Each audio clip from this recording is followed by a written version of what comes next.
Hello and welcome to another edition of the Hitting the Hardwood podcast, your home for all the latest Minnesota Lynx and WNBA news, analysis, and coverage.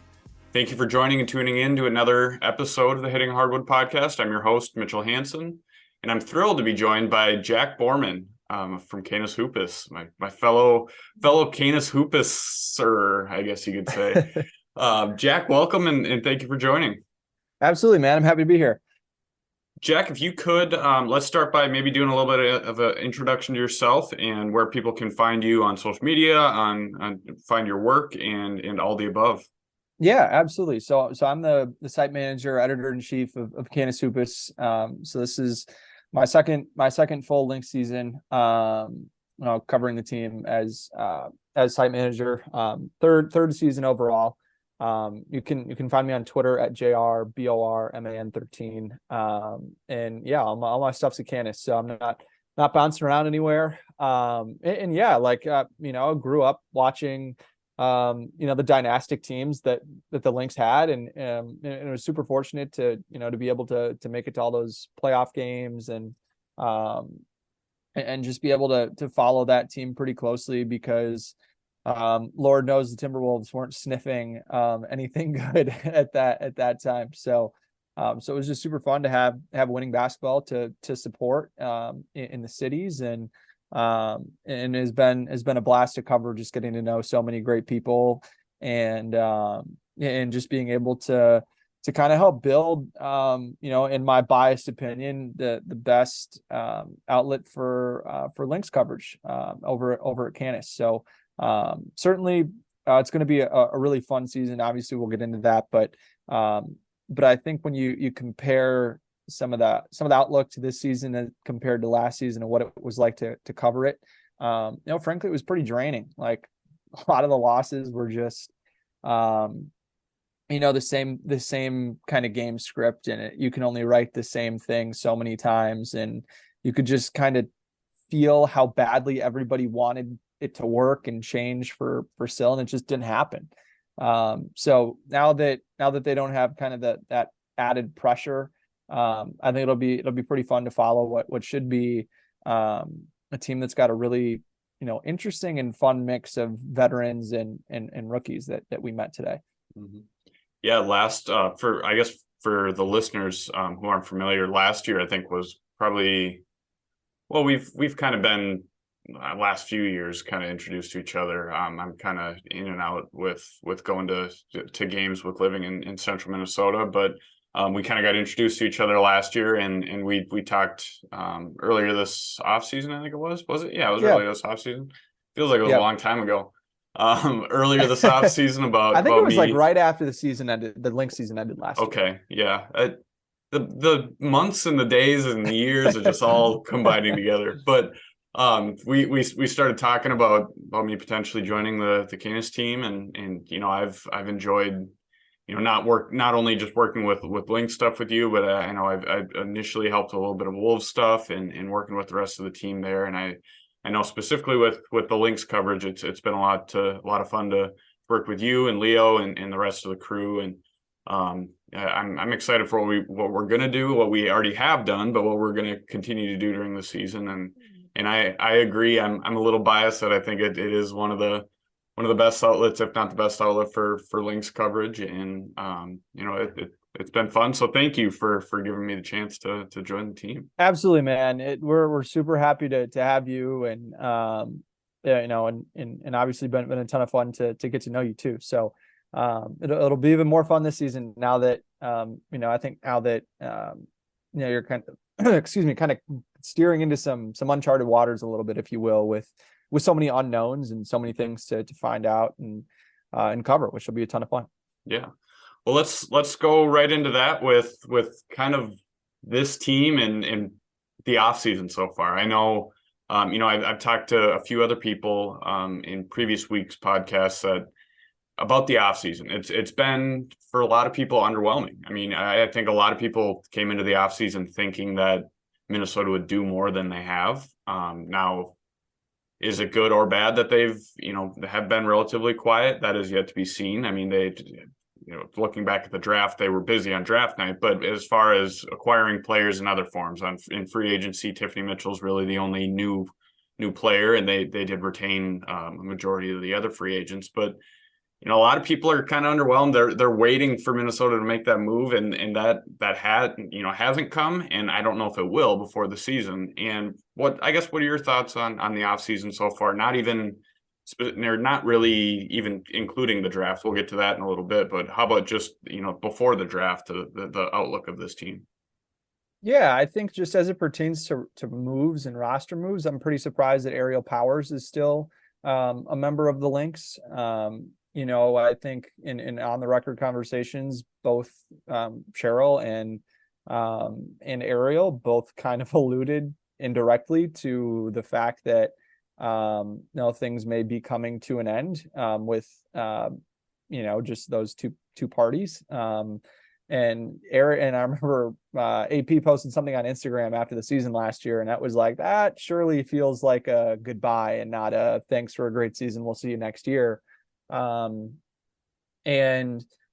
just have to wonder, like, if the Lynx made trade calls around the league and just didn't get any bites, just considering the contract there. I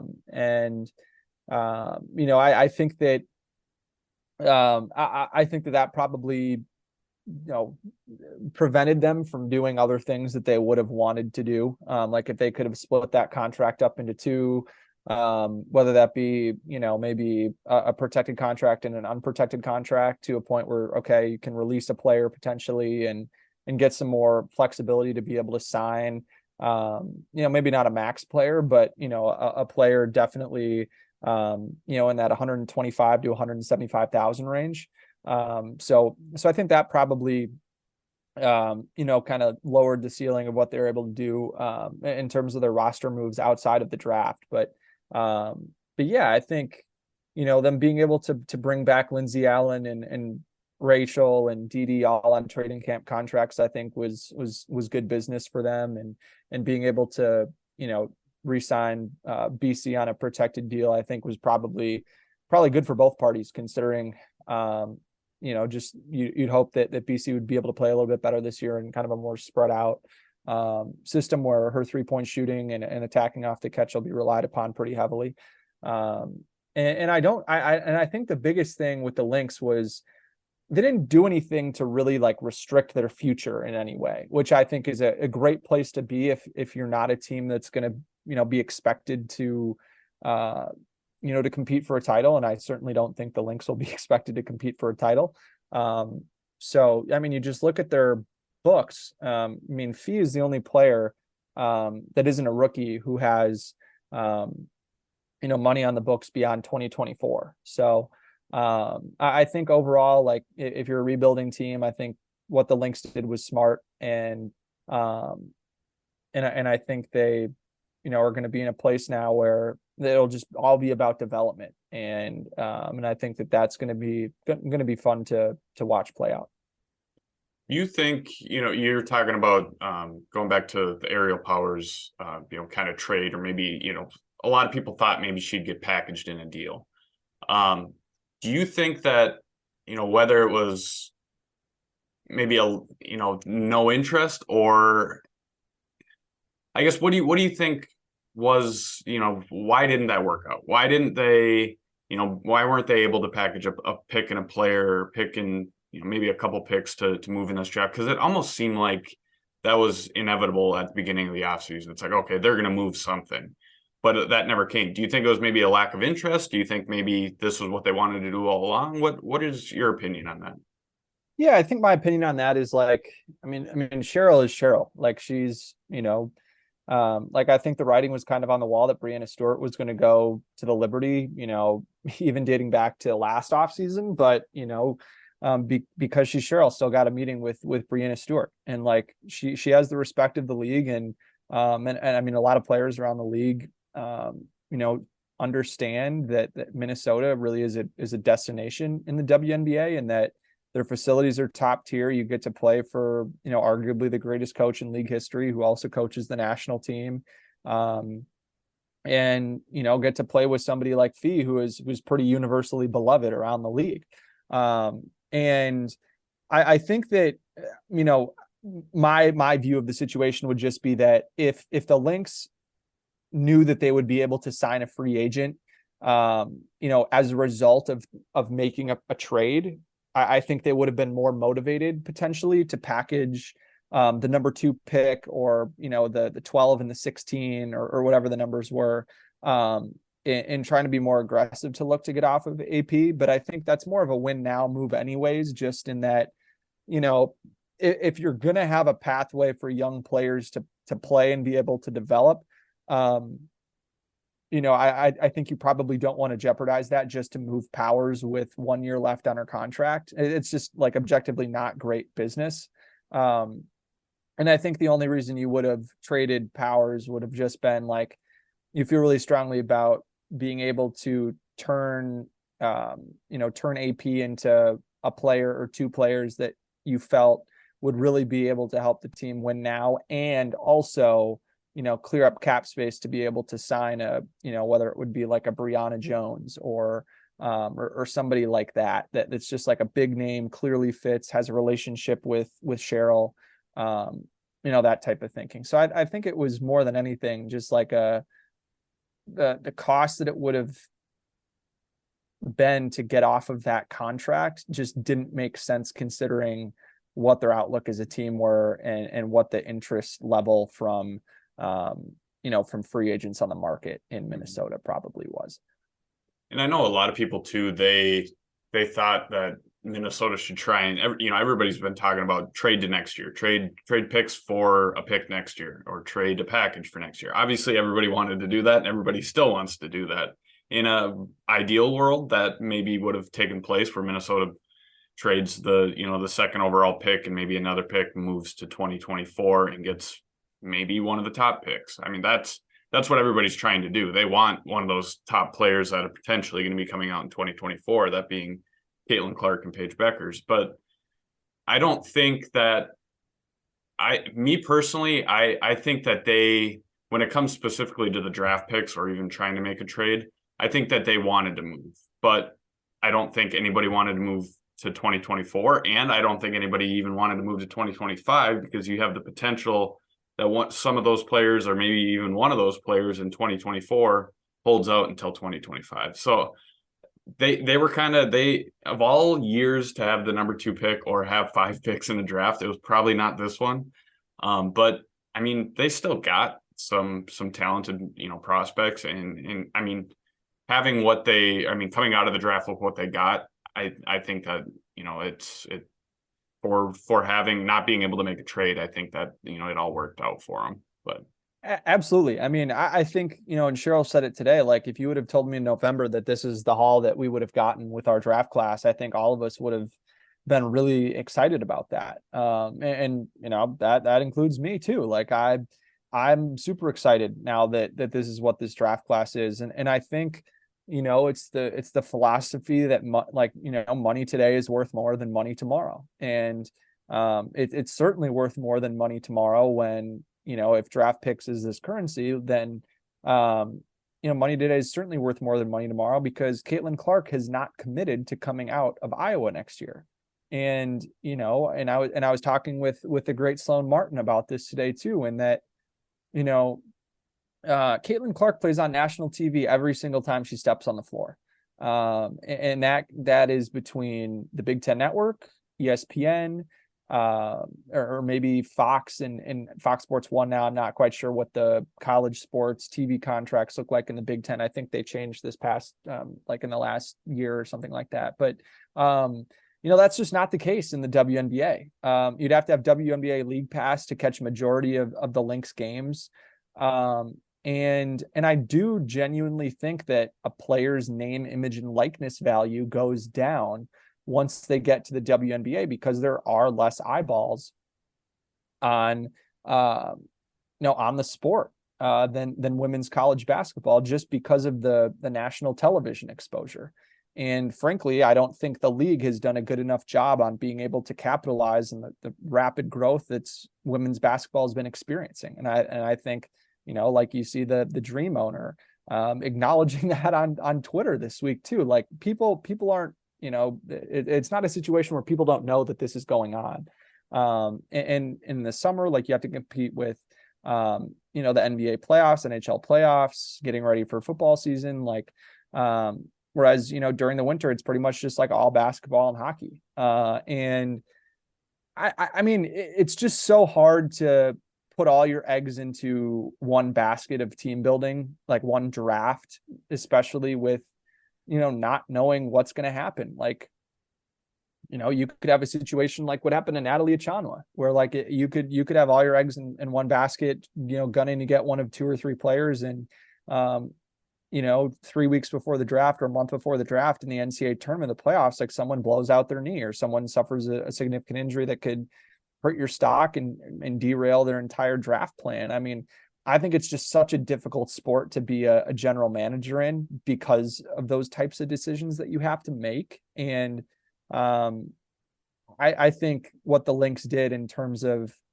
understanding that they'd have some runway to be able to play some rookies this year and be able to make out with who they made out with in the draft this year. I think, I'm not afraid to be critical by any means, but I think you'd have to consider that pretty good process and pretty good outcome too. Mm-hmm. Yeah, you kind of mentioned, this leads into my next question, talking about the draft, and you mentioned the press conference today. That was the introductory press conference for all the rookies that was held at Target Center. Jack, you were there. What do you think of that? And what do you think of they did introduce 5, there was 4 there, but the 5 rookies that Minnesota ended up selecting. What was your overall thoughts on that? Yeah, it was great for me to see another Eagle. And Taylor Sewell, she appreciated my BC shout out there, which was fun. But yeah, I mean, the biggest thing that stood out to me about the 4 that really spoke was just how much personality they have and how confident they are in themselves as people and as basketball players, which is really cool to see.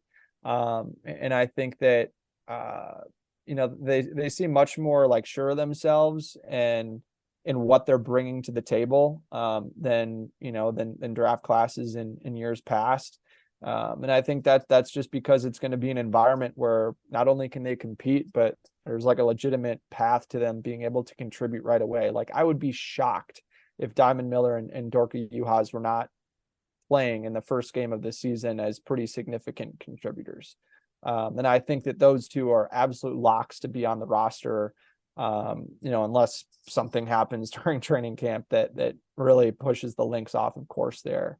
And I thought it was interesting too, like Cheryl Reeve didn't have to say, if you watched our team last year, that we need somebody like Bree Beal. Like that's an aggressive statement to make if you have, a decent amount of doubt that you could cut that player in 3 weeks. So I thought that was a pretty big vote of confidence from Cheryl Reeve and Bree Beal. And I asked Cheryl on draft night, just like how beneficial is it for you to be able to leverage the relationships that you have with Gino Ariema and with Don Staley to get information about Dorka and about Beal or Bree respectively. And she said it was like huge and brings her a comfort level there and their evaluations and the information that they're getting.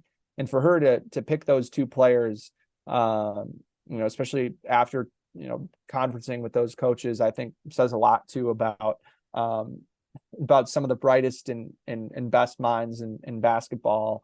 There's a 2-way belief in both of those players, which is cool. So, and Diamond Miller, man, she is going to be a riot to cover. She's hilarious. Totally not afraid to be herself and be the life of the party wherever she goes. Had a couple of awesome moments there. There was that, and there was a reporter, I believe, from Roanoke, Virginia, down there near Virginia Tech, that brought the Soul Train nickname from Taylor Soul from Virginia Tech to Minnesota. And Taylor joked that she wasn't sure if that was going to make its way to Minnesota, but it did, and that got a good laugh in the atrium there. So overall, just it was a really fun day, just because I think, you've covered a bunch of these things. Like it can be super dull because there just aren't a lot of personalities involved and everybody's kind of shy and they probably haven't gotten much sleep. They're in their probably third city in 4 days. And, but that was like not at all what the case was today. It was super lively, full of energy and personality. And that's what's going to make it more fun for us this season, which is going to be great. I think for kind of the first time that I can remember in the last few years, you know, you kind of touched on this a little bit. You legitimately can see where there's a path for rookies to develop on this team, and not saying that that's a knock on the Lynx because they've had, you know, arguably the best starting five ever, you know, during their dynasty years, and they needed veterans to surround them with at that time to continue to put championship caliber teams together. So they didn't need rookies. They didn't need developmental pieces. They needed to win now. Where now they're, you know, they're trying to turn the page, and they, you know, in years past, maybe one, or well, for sure one, maybe two rookies would make the final roster. This year, it could be three. It could be, you know, who knows? Maybe it's four. Obviously, Maya Hirsch is not going to be playing this season, so she kind of is left out of that. But you know, it's going to be kind of weird. I mean, it's going to be weird to cover this team and see the Lynx in this kind of transition period in the development phase. And I think it's going to be a learning process for everybody. It's going to be a learning process for the fans to watch it. It's going to be a learning process for Cheryl because she's never really had to deal, you know, necessarily with this amount of young players. But with that said, what do you think? What do you think this roster looks like, and what do you think that this team will look like?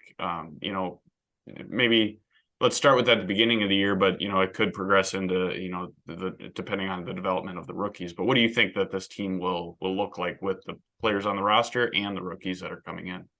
Yeah, I think I feel confident sitting here today that the first three will make the team this year. And again, like I haven't gotten a chance to talk to many people. You know, inside the organization since the draft, with how much Wolves stuff has been flying around since I cover both teams.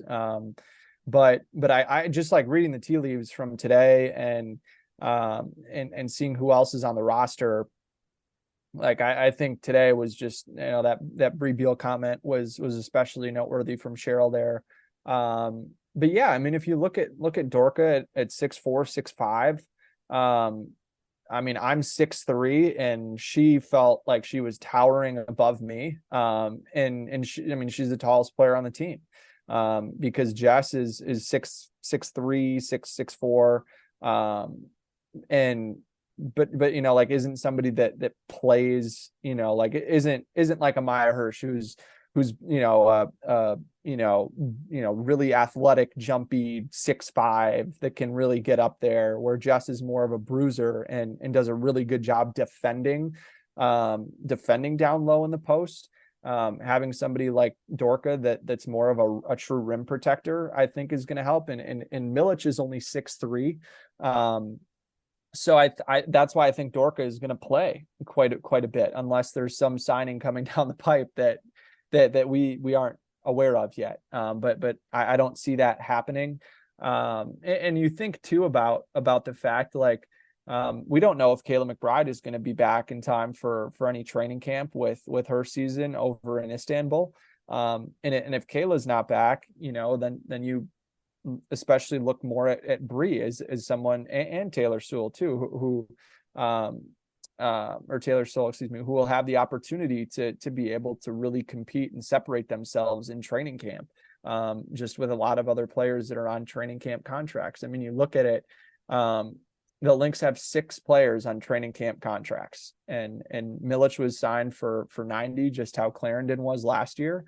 But Clarendon didn't make the team. So if you're looking for like my roster projection, I would say that the first 3 make the team, and Miller, Uhas, and Beal, but that I would not be surprised at all if Taylor Sewell really stood out and earned a spot over like a Demiris Dantas or a Lindsay Allen or maybe even a Rachel Banham, if Cheryl felt like that player would be able to give her more than what some of the incumbent players would be. But I'd say, yeah, like Miller, lock. I think she should probably start on day one. And I think I think you could make an argument that Yuhas could start on day one too. If her shooting, especially, if you feel better about that than you do about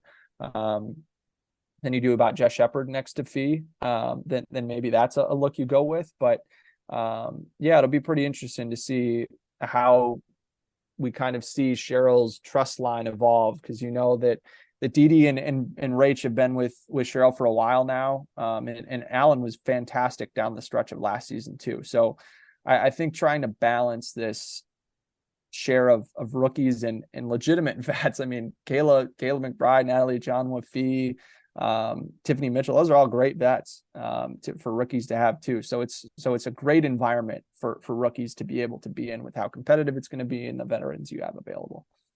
I think that, every offseason you have this, and I know Cheryl has done this too in years past, where after draft night, or maybe even at the post draft press conference, or even introductory press conference, they all talk about, oh, these rookies have a chance. They have a chance to make the final roster, when that's maybe not legit. This year, for I think maybe one of the first years that I can remember, that's legit. Like these players legitimately have a chance. Yeah. Yeah, she said it hasn't been the case in years past. She wasn't afraid to admit that. Right. And I think that if there's any year to kind of do, to kind of take a step back and take inventory of the team, and maybe kind of take a fine-tooth comb of each player in the roster breakdown, this year's the year. I mean, let's be honest, the Lynx aren't going to win a title this year. They're not, well, I shouldn't say never, but I personally don't think they're going to be competing for a championship this year, right. Which is okay. Everybody goes through that. But, I do think that in order to make this thing successful, a year, 2 years, 3 years down the road, they really have to take a hard look at some of the players that are currently on the roster too. I guess what, when it comes to the 2023 expectations, do you think that this team will be any better than last year? I'll just flat out say, do you think that at the end of the year, will Minnesota be a bottom 4 team again in the lottery, or do you think that they do make some steps in the right direction?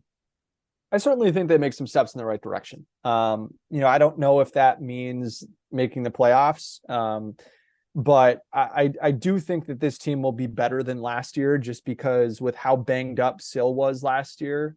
I think this version of Fee full go is going to be better than what Sil was last year. And Fee isn't as reliant upon, other players to be successful as Sil was, in the sense that you needed to have really good entry passing, and the Lynx just didn't really have that last season. And so that really kind of puts a cap on the impact that Sil can have. Like it's hard to tell Sil, like, hey, you're the way you're going to get the ball is to go get it off the glass and then put it back in. Like that's just hard to do. Whereas Fee, is going to be such a focal point of everything that they do, and doesn't, need other players to help get her going. And like, that's not a knock whatsoever on Sil. She's the greatest low post player in league history. But yeah, I think that you think about that. You think about the fact that Kayla will be here for the whole year and will be playing, on the first game of the season. She said that during exit interviews last year. And then you think too, just about, this team's going to be playing, I think, a more preferred style of basketball for Cheryl, which is a 5-out, or at least, get bigs in the high post at the very least, and be able to cut and drive and play off of that with a lot of space. And I think that should really help Fee. You think about how much speed Tiffany Mitchell has and how great she is when she can get going downhill. Same for AP. You'd hope that this would be a better year for AP, considering she'll have more space to work. I think it would be hard for this team to be worse than they were last year, despite how much change they've undergone. And at the very least, I think the vibes around this team will be a lot better. And that in and of itself is a huge step in the right direction, because last year was just tough. I think it was tough on everybody. Players, coaches, fans, front office, media, everybody. So yeah, I mean, and two, like you're going to be developing players. Like last year, you were not good and you didn't really develop any players along the way either with all those losses. So yeah, I think that for sure when you add in the development component, it'd be hard for me to say that this wouldn't be a step in the right direction.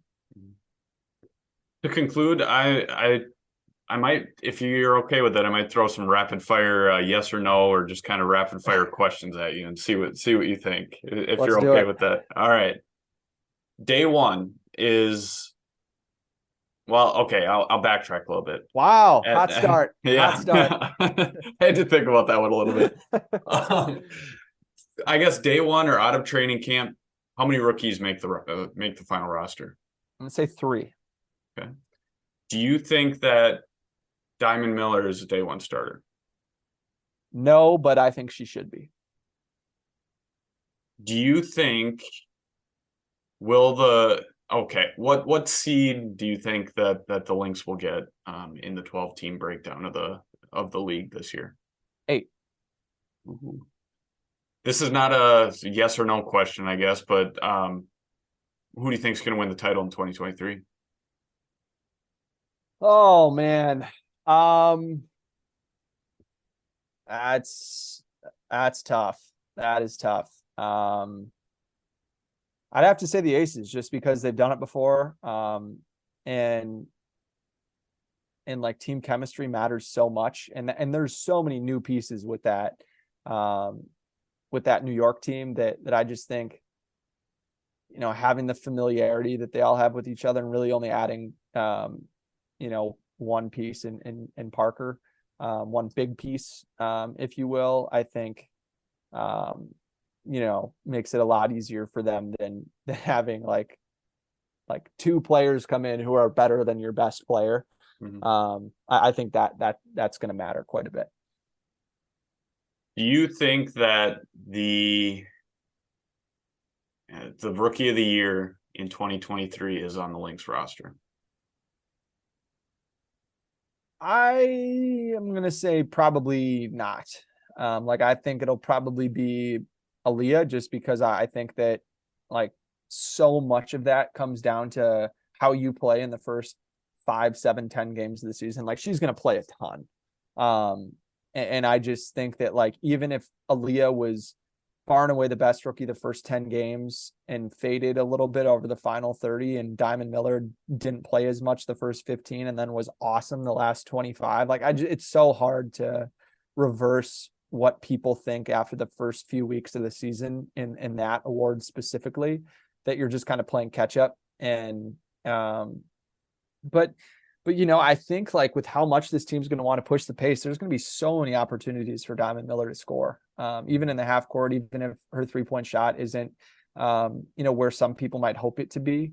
I certainly think that she'll have a chance. But I just think when you have such a clear cut, number 1 pick, it's just, I mean, you look at the WNBA, you look at the NBA, the way that the league promotes the leagues promote their number 1 players are so similar, and it's just so hard to undo that. So who knows? I mean, but then again, like you think about when Crystal won it or when Fee won it, like not the number 1 pick, like kind of came out of nowhere in a sense in the year that Crystal won it. So who knows? All you need is an opportunity, and I certainly think Diamond will have the opportunity that she needs. Well, cool. Jack, well, thank you for joining. That's all I have for rapid fire questions for it. Well, okay, hold on. One more that now that I just thought of it, in the press conference, introductory press conference, Diamond Miller talked about this. Her favorite reality TV show. She said she's a big reality TV show or reality TV fan. Her favorite reality TV show is Love is Blind. What is your favorite TV show? It could be reality TV. It could be just TV show in general. I was going to say, if you made me pick reality TV show, I was going to say the Minnesota Timberwolves. With everything that's gone on that side of the house. But I don't know. My favorite TV show, like of all time, is tough. This is like a cop out that I'll give a couple just because I don't know if I could pick one. White collar is up there. Suits is definitely up there. Man, I like Homeland is up there. Just finished watching that show pretty recently. I thought Prison Break was fantastic when I watched it. I haven't watched it in a while. That's my all-time favorite. Prison Break? Yeah. Wow. Big Look, Prison there Break we guy. go. Man, I'm so bad at like these on the spot. You have to think back to all these different shows. Like, yeah, I feel pretty comfortable with that top three. I'm probably missing something that, Money Heist. I thought Money Heist was fantastic on Netflix. Probably not actually, I'd probably put it above Prison Break. So I'd say top three, probably in whatever order: White Collar, Homeland, or top four. Yeah. White Collar, Homeland, Suits, and Money Heist. Okay. The reason I'm asking is because I need to do TV show soon. So you Yeah, see me jotting down on I'm the in side. that too. I just finished Brooklyn Nine-Nine last night. So I feel you on that. Fantastic show, by the way. So I'll have to check that out too. Speaking of checking things out, where can people find you once again on social media, on all of your written content and everything else? yeah, you can follow me on my burner account at Canis Hoopus, CANISHOOPUS. That's obviously our site's Twitter account. But I'm also active on my personal account at Jack Borman 13. And then obviously all of our content at canishoopus.com. It's going to be a super fun season between Leo, Mitchell, and myself. So, and who knows, maybe some more people getting in on the fun too. So super excited and a ton of fun to be with you and can't wait to do it again soon. Yeah, well, thank you. And I know I talked to you about this earlier, and I talked to Leo about this too. We'll have to do, before the season starts, we'll have to maybe do a Canis Hoopus kind of roundtable and talk about the season. So for listeners, more to come on that. And we will be patiently awaiting the start of the training camp, which is right around the corner, and the start of the season. But Jack, thanks again. Had a blast, and we'll talk to you again soon. Thank you for joining another episode of the Hitting the Hardwood podcast, your home for all the latest Minnesota Lynx and WNBA news, analysis, and coverage. Thank you once again to Jeremy Rushing for producing this podcast every week. And a shout out to our newest patrons, Katie and Jeremy, who joined patreon.com/Hitting the Hardwood to get all the exclusive perks, coverage, information, news, all the above on there. There's a ton of good content that's posted there that you don't get everywhere else. So please, if you're able to, consider checking that out and supporting this podcast. And I also want to give a little bit of a plug to our weekly newsletter that we're starting. I am starting a Hitting the Hardwood newsletter that will be sent out weekly, and that's free to sign up for. You can find information on Hitting the Hardwood on Twitter. That is at Hitting Hardwood, or you can check out my Twitter account as well. That is M_Hansen 13, HANSEN 13. And you can find all of that newsletter information. You can sign up for it. You'll get it right into your inbox every week. It'll come out every Wednesday. And if you want to get more frequent newsletters, patrons will actually get some Monday, Wednesday, and Friday with a little bit of an exclusive twist to each one of those newsletters with different information included each time. So once again, thank you for joining, and we will see you next week. 3, 2,